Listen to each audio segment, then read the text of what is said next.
Welcome to TV 20 News. I'm Leah Haslage. It was a day of honoring and remembering at this year's annual Police Memorial Service.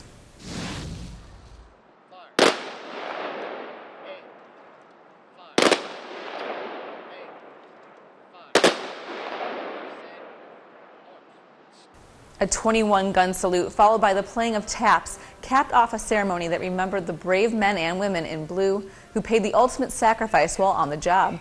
Cleveland Mayor Frank Jackson had a special message to the families of those who lost loved ones. That from me personally and from the city of Cleveland, you do have our condolence, our sympathy, and want you to know that we do appreciate the sacrifice that you have made and your family has made. Thank you. Julia Ruan, the surviving sister of Cleveland Patrolman Desmond Sherry, spoke to the crowd about the pain of losing her brother some 36 years ago. People often ask me if I still feel the pain of losing my big brother.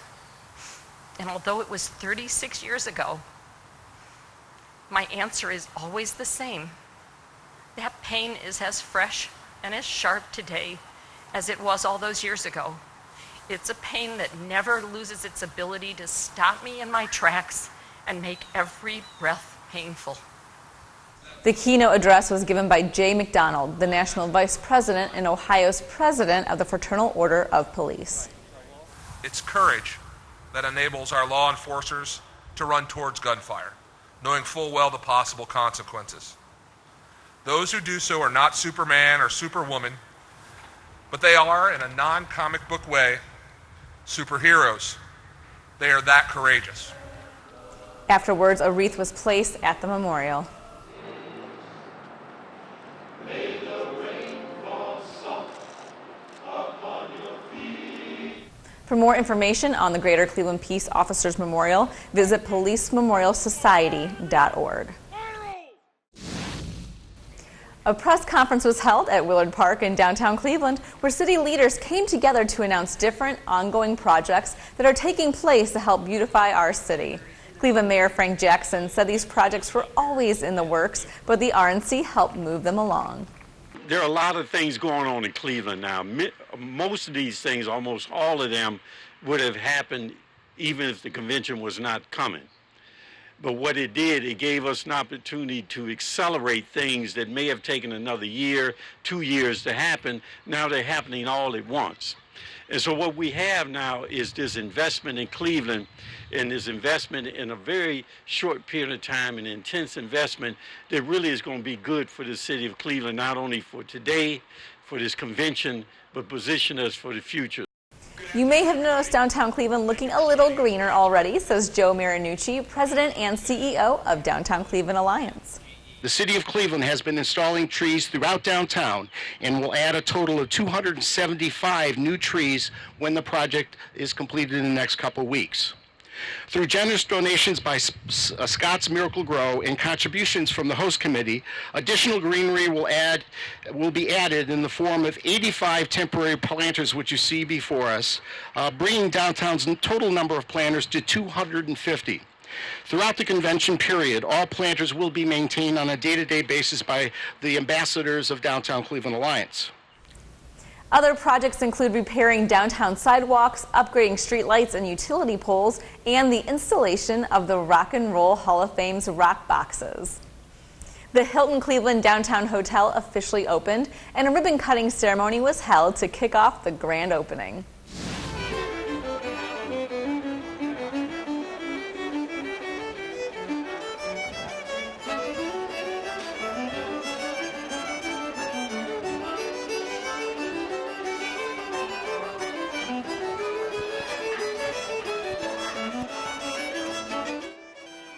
This hotel is important for two reasons.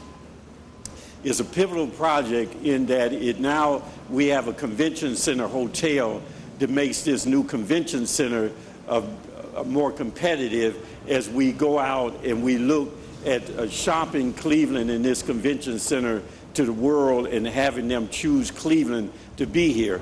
It also was very pivotal in our winning of the Republican National Convention I know Mr. Wondolowski and others came to the meeting where we were looking at the site selection committee was looking at Cleveland, and the commitment was that we would be on time for the convention this year, and everyone has kept their word. We are on time, under budget by $20 million, and we're open in time for the Republican National Convention. We spoke with Public Relations Director for the hotel, Carolyn Deming, about what we can expect to see and experience at the new Hilton. It's a really special day for us at Hilton. This is a new breed of Hilton, and we want to bring our standards and our passion of hospitality and service to this city. We are the largest hotel in Northeast Ohio, most flexible meeting space. We're connected directly to the Convention Center and the Global Center for Health Innovation. And you don't even have to go outside in those colder months to get around this campus. It's really a tremendous day here at the Hilton Cleveland downtown.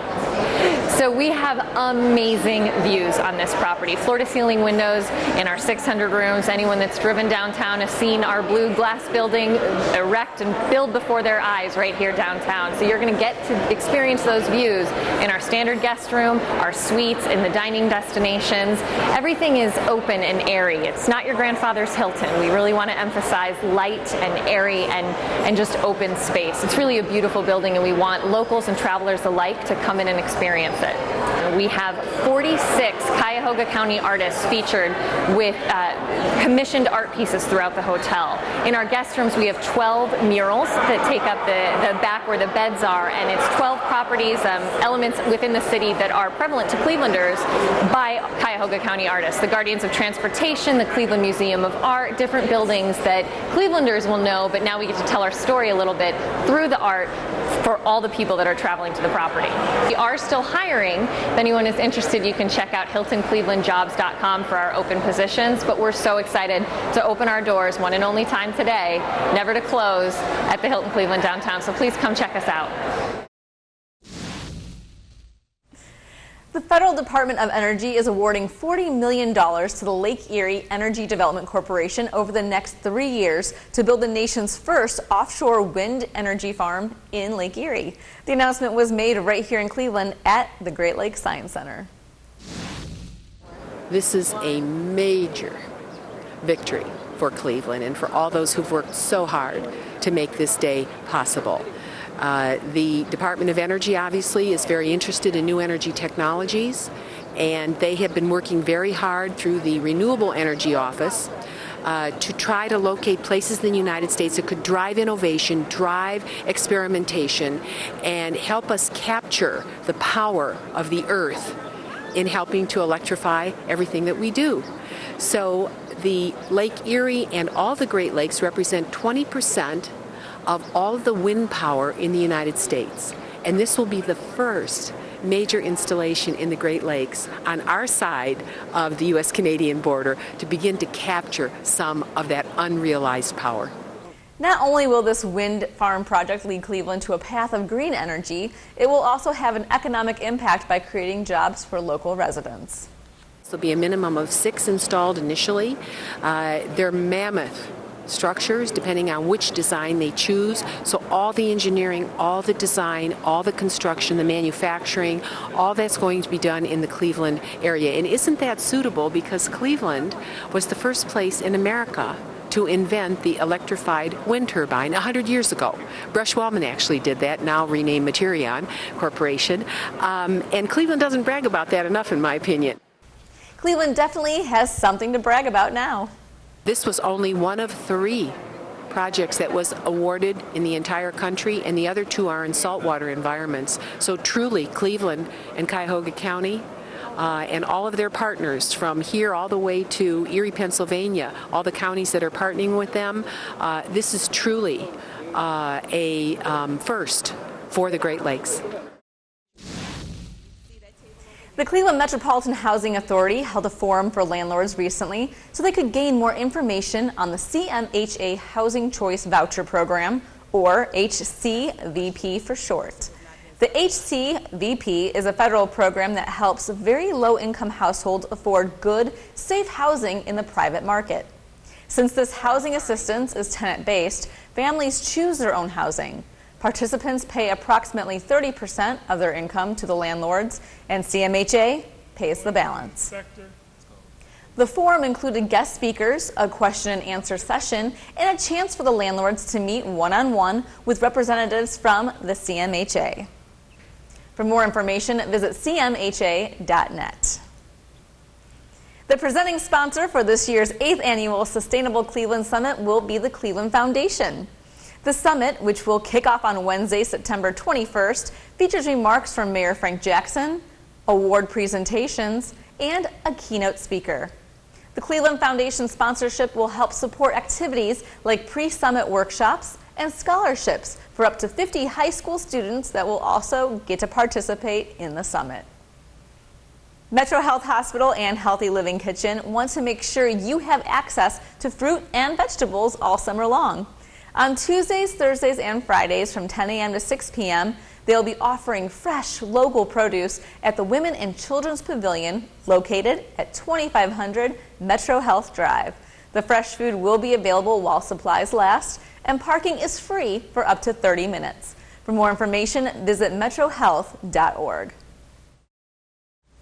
The United Way of Greater Cleveland is committed to creating a healthy community where every kid graduates and every family is financially stable.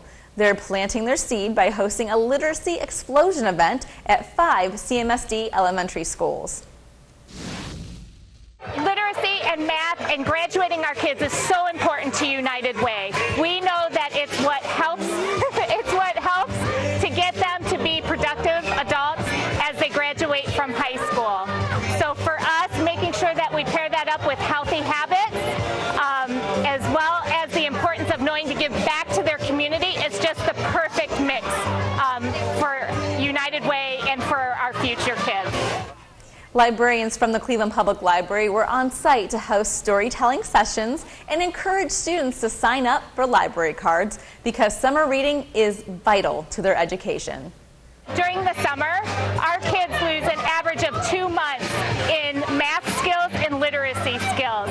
So the more that we can keep them involved in learning over the summer and pair that up with fun enrichment activities, we know that they'll go back to the school year reading at grade level, being at grade level for math, and not falling behind. University Hospital staff members volunteered at the event and distributed literacy kits to all the students.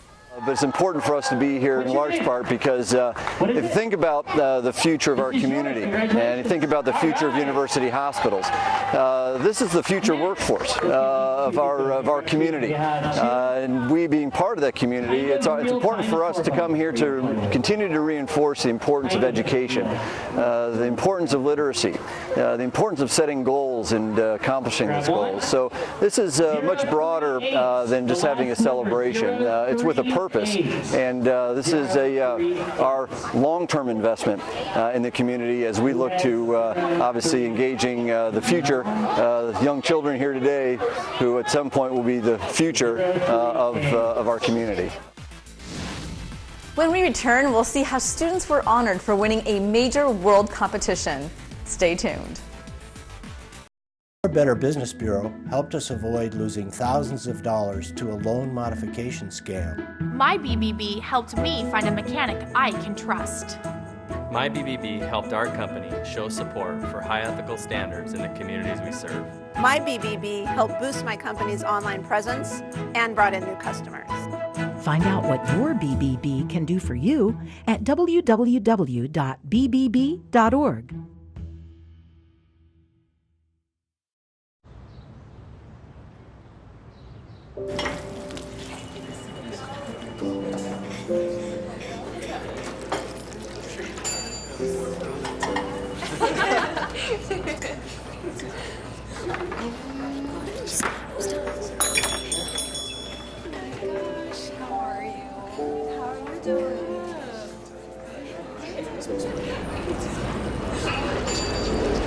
Hey, Daniel. The gentleman over there, he paid for your meal.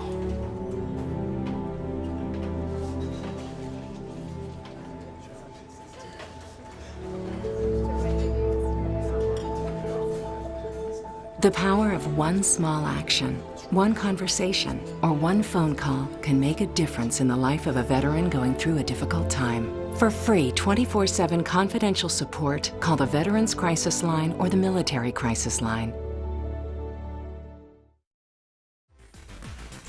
Welcome back to TV20 News. The Cleveland Young Professional Senate hosted their 4th annual Young Professional Civic Leadership and Empowerment Conference. The free, nonpartisan event was sponsored by the Cleveland Foundation and the City Club of Cleveland. The keynote speakers, Mayor Frank Jackson, Cuyahoga County Executive Armand Budish, and CEO of the Cleveland Foundation, Ron Richard, spoke about their accomplishments and what they learned as young professionals. And it's hard for me to answer, but because by the time I became a professional, I was no longer young. And what really allowed me to be successful was those things that had nothing to do about being a professional, so to speak. It was just the education of life and the things that you go through and the decisions and the challenges that you have to overcome. So I have to say I had 3 great accomplishments as a young professional. One was marrying my wife Amy, and the other was my 2 kids. And it might not have been her greatest accomplishment, but it was mine. And that has impacted everything I do starting as a young professional. Really important things take a long time. And they take a lot of blood, sweat, and tears, a lot of energy, and more than anything else, they take a refusal to give up. To watch more of this great panel discussion, you can find it on our TV20 YouTube channel, and don't forget to subscribe.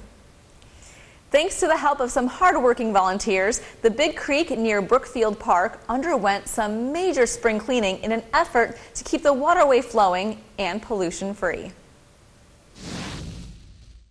We just try to keep the water clean because when the water backs up or our outlets get blocked up, it blocks the flow of the water, and when it rains, sometimes the pollution that's on the ground gets washed into those waterways, and it makes it harder to clean it because all those waterways run eventually into Lake Erie. This marks the 18th year of the Big Creek Watershed cleanup. You would be surprised at some of the garbage found in and along the Big Creek. Sometimes people throw tires into the creek. People throw shopping carts. We've pulled out mattresses. Even last year, a group of young kids found a gun, and they immediately notified me. We called the Cleveland Police Department. They came and they retrieved the gun, and it was actually loaded.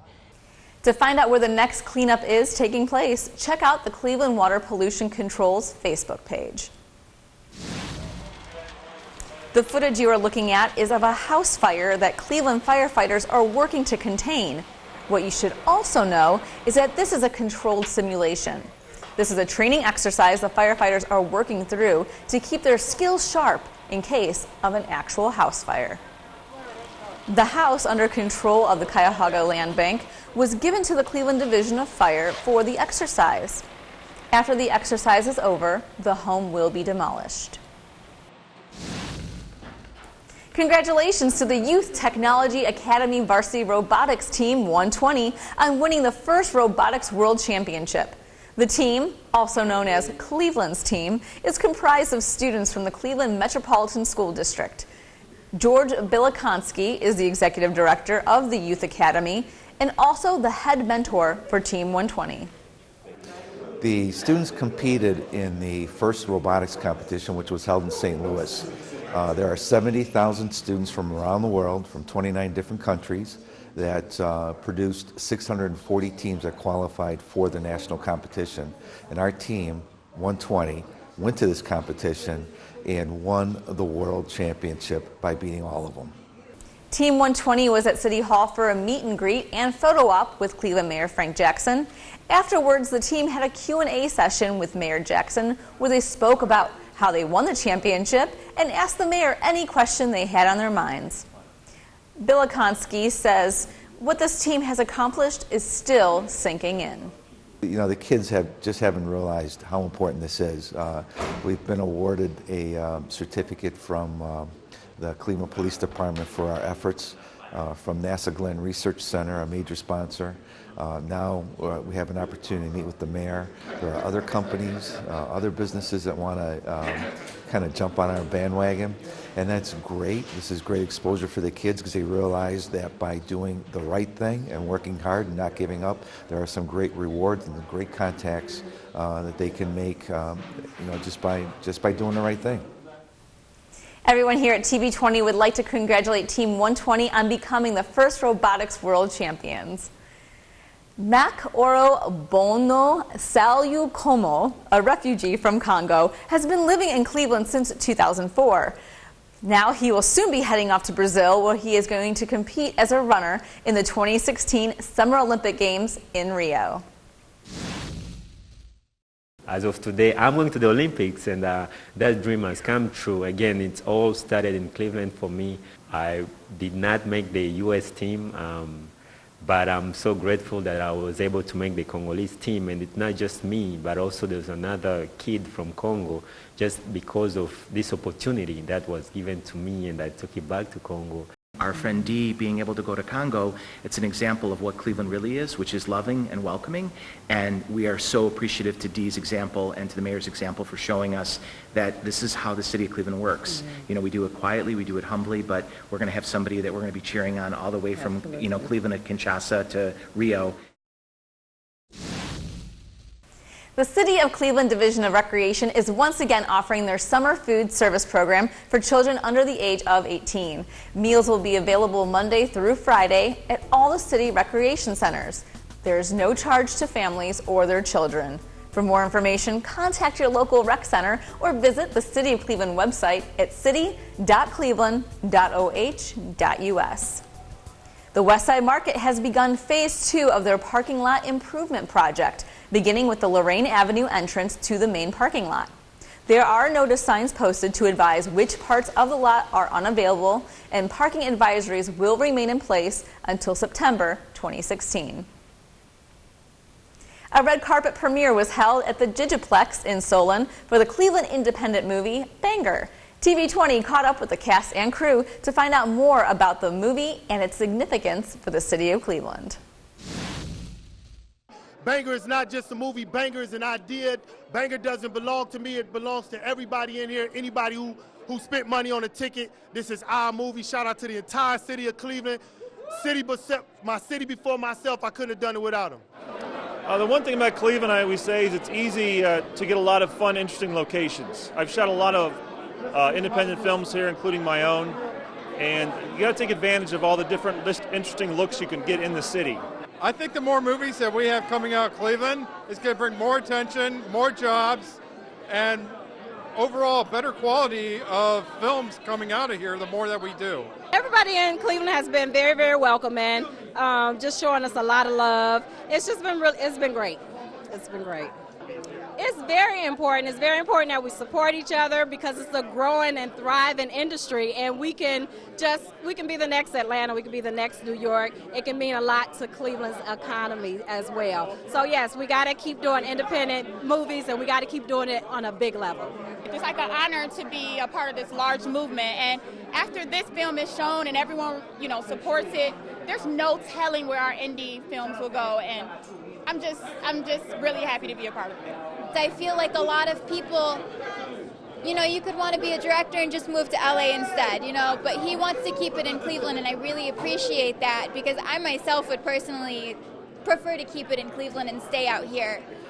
So I guess I have a lot of respect for him in that aspect for wanting to keep it out here with us. I want people to take away from this that you can do anything that you want to do if you believe you can do it. I suffered severe suicidal depression for a decade. I've been to prison. I've been molested. Ain't nothing you can tell me that happened to anybody didn't happen to me, and I still climbed out the mud and got mine.